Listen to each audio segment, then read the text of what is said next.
la nota que esperábamos. Martina, ¿cómo estás? Buenas tardes, Alejandro. Buenas tardes a todos en el piso. ¿Cómo andan? Muchas gracias por contactarme. Martu, contame un poco de qué se trata ABC Disca. Bueno, ABC Disca es un espacio que que por un lado comunica a los que no viven la discapacidad de qué hablamos cuando hablamos de discapacidad, mucho más allá de la condición, ¿no? Es que todos dicen discapacidad igual condición, igual lo que se ve, sino hablar de todo el fondo que hay, de lo que siente y lo que vive una persona con discapacidad día a día, y también poder darle voz a esas personas con discapacidad que quizás no encuentran un espacio donde poder volcar todo eso que piensan, que sienten y que les está pasando, poder darles voz y decir, che, esto está pasando hoy, esto nos pasa, y poder dar un poco más de claridad en primera persona y desde cero.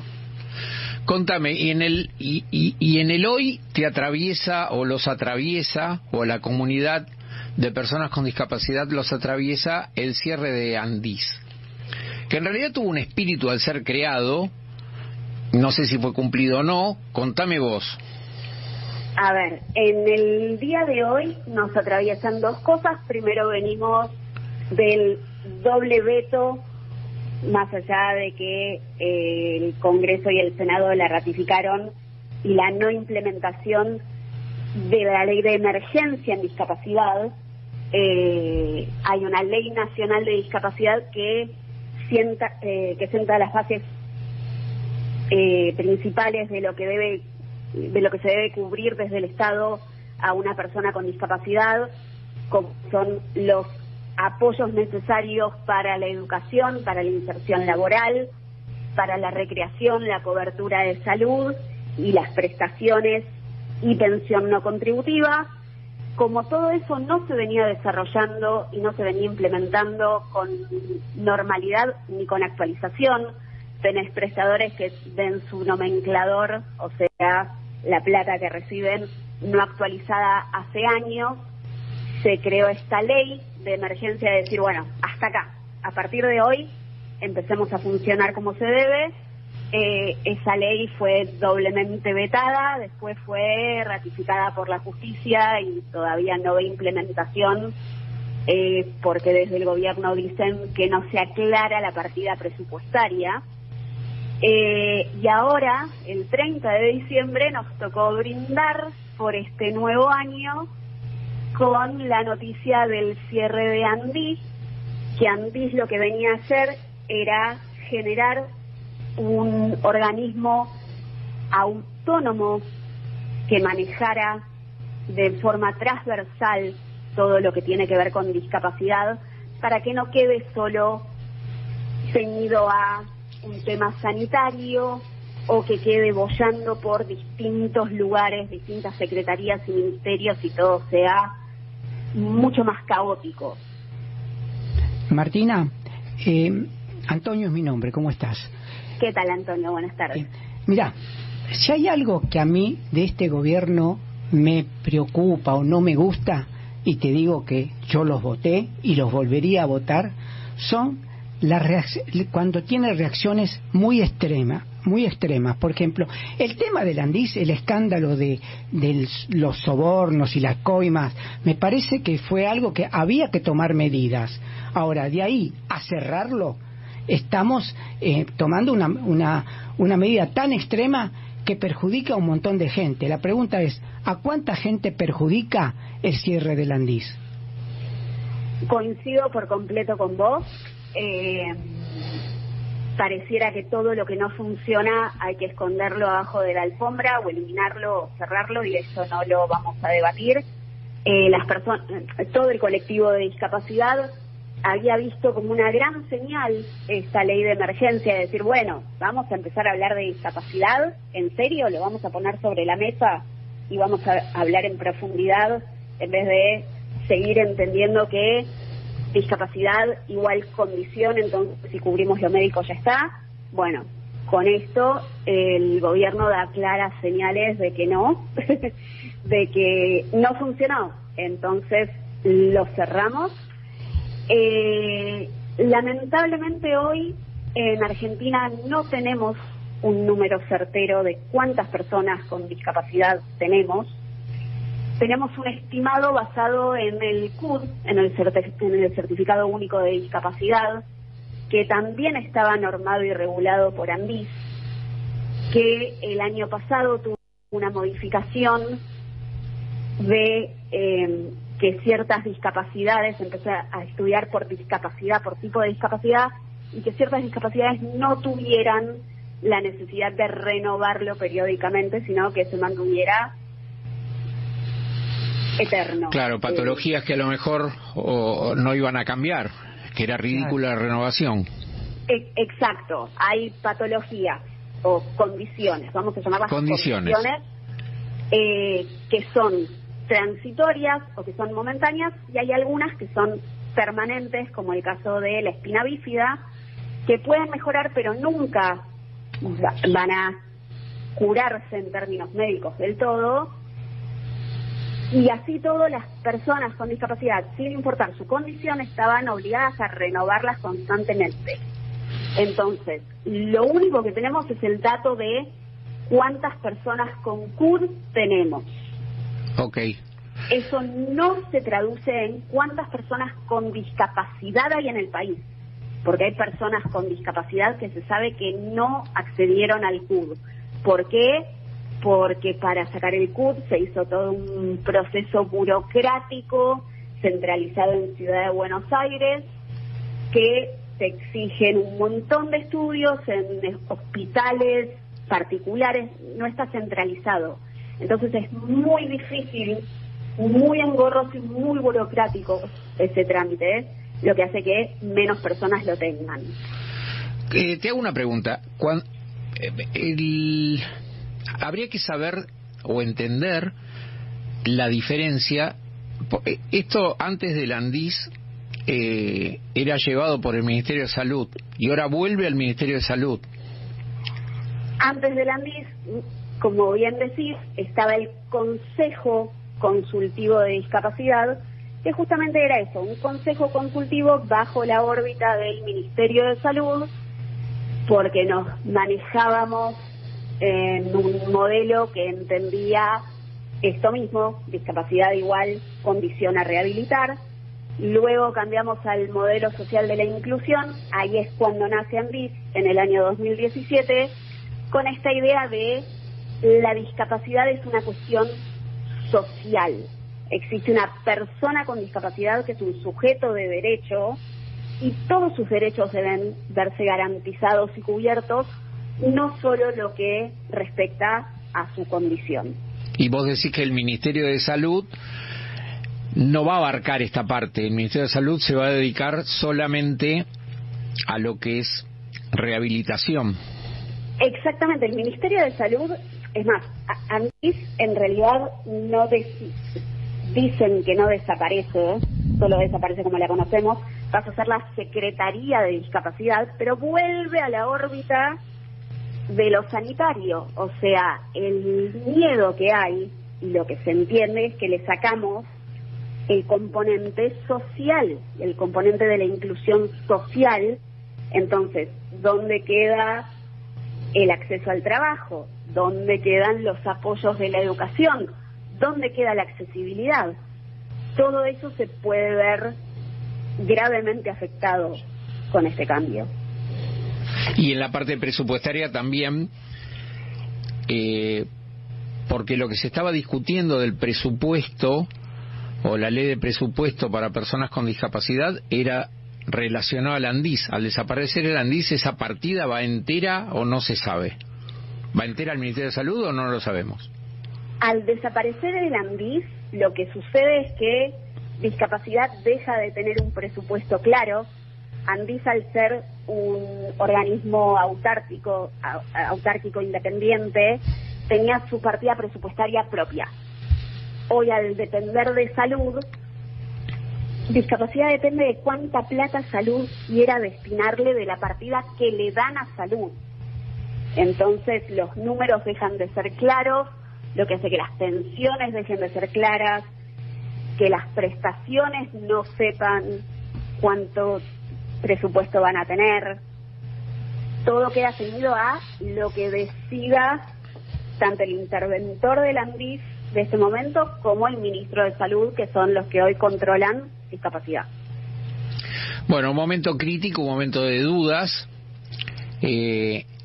La comunidad de personas con discapacidad se ve por lo menos movilizada. Son muchas las voces que se han levantado en contra del cierre del ANDIS, sin saber bien todavía esto que vos decís, que está como en un veremos. O sea, pasa claramente al Ministerio de Salud, pero veremos, si bien pasa como una subsecretaría. Marcaste claramente que toda una faceta que tenía la creación del ANDIS, tanto de la inserción social, laboral o de accesibilidad, no se sabe si se va a tratar o no, porque claramente el Ministerio de Salud no se dedica a esto, pero se ve ustedes bastante movilizados. Hay voces que hablan sobre esto, ¿no? Gracias a todos estas trabas que nos vienen poniendo, sí son cada vez más las voces que nos levantamos en primera persona.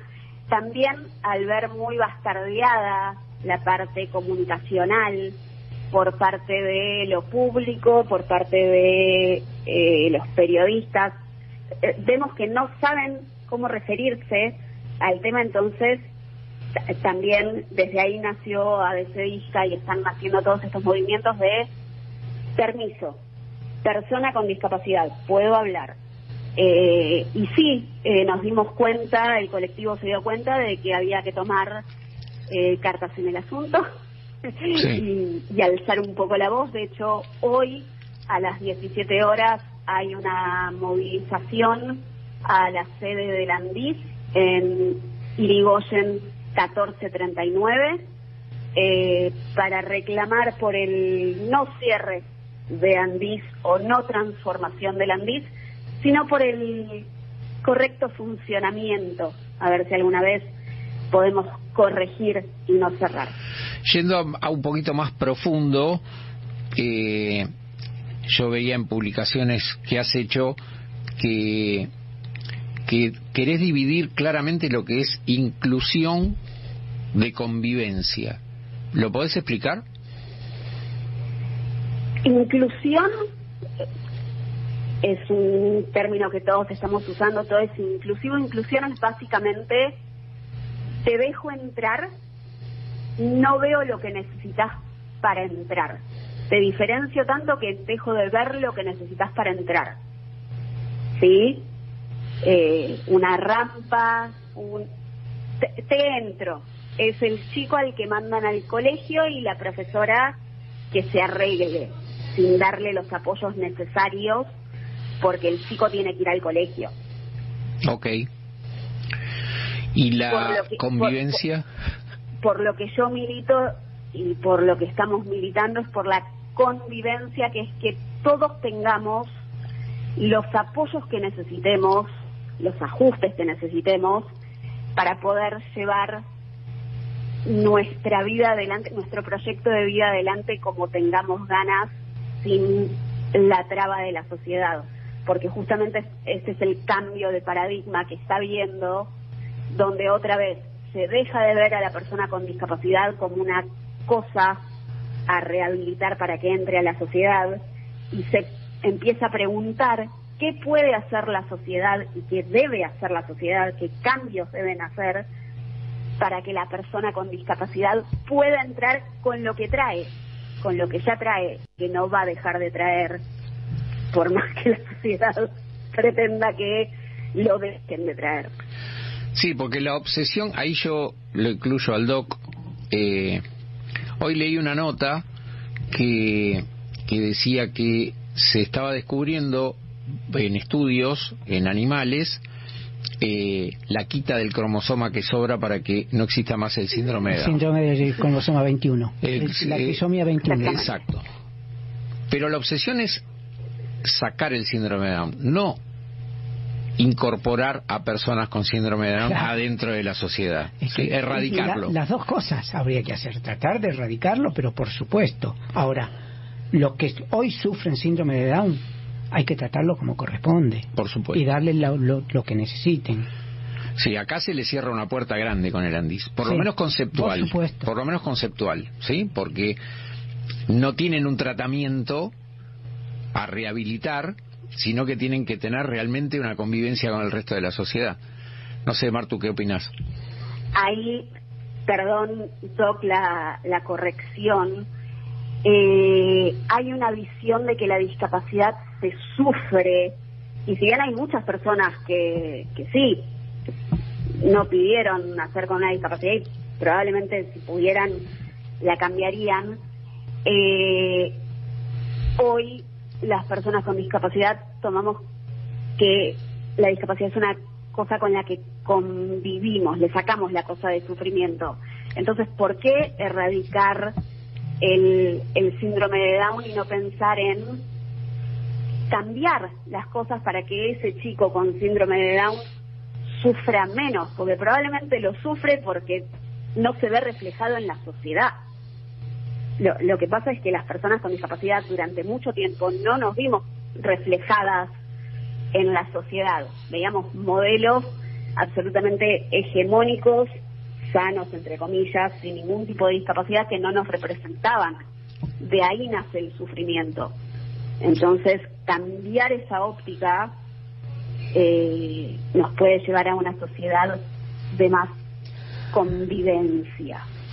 Tanta razón tenés, Martina, que yo tuve la suerte de tratar a muchos chicos con Down, y incluso hasta tengo un familiar lejano, ahora ya es mayor, que también tiene Down. Nunca recibí tanto afecto y tanto cariño como de la gente, de los chicos que tienen síndrome de Down. No tiene filtro, es todo sentimiento. Bueno, por algo las sociedades precolombinas los tenían como los asesores del rey y los cuidadores. Mayas, claro. Los mayas. De todo. Bueno, me parece que estos golpes que les dieron, lo que están logrando es que quizás una comunidad que cada uno tiraba para su lado se esté uniendo y que vayan por más. En el fondo me pone contento que puedan unirse y lograr este cambio de paradigma que vos decís de tu página, pero que el cambio de paradigma sea en serio, no es aplaudamos todos, queremos la inclusión, sino que sea algo que lo veamos todo el día. Y aparte me emociona hablar con una persona que maneja este tema de la forma que lo maneja Martina. Para mí es un placer, gracias por el espacio. Ojalá que la próxima vez que nos comuniquemos nos estemos comunicando para decir algo lindo, algo bueno, no sé, que el nomenclador se actualizó y que las prestaciones ya no se cobran de 3 a 6 meses con suerte, que la inclusión laboral ya dejó de ser una excepción y un favor, sino que es la norma, que es la regla, y que realmente se deje de ver a la discapacidad como un bicho raro que hay que tratar, y que se entienda que somos personas que queremos estar en la sociedad, que tenemos un montón para dar, que necesitamos apoyo, lo necesita todo el mundo. Por eso de especiales no tenemos nada, somos simplemente humanos. Te agradezco muchísimo el tiempo. Vamos a un temita musical, seguimos a todo ritmo. Amiguitos, tengo la piel chinita. Son las 14:27, seguimos por ¿Cómo te lo digo? Gracias, Martina, un beso enorme. Muchas gracias a ustedes, buenas tardes y que terminen bien el programa.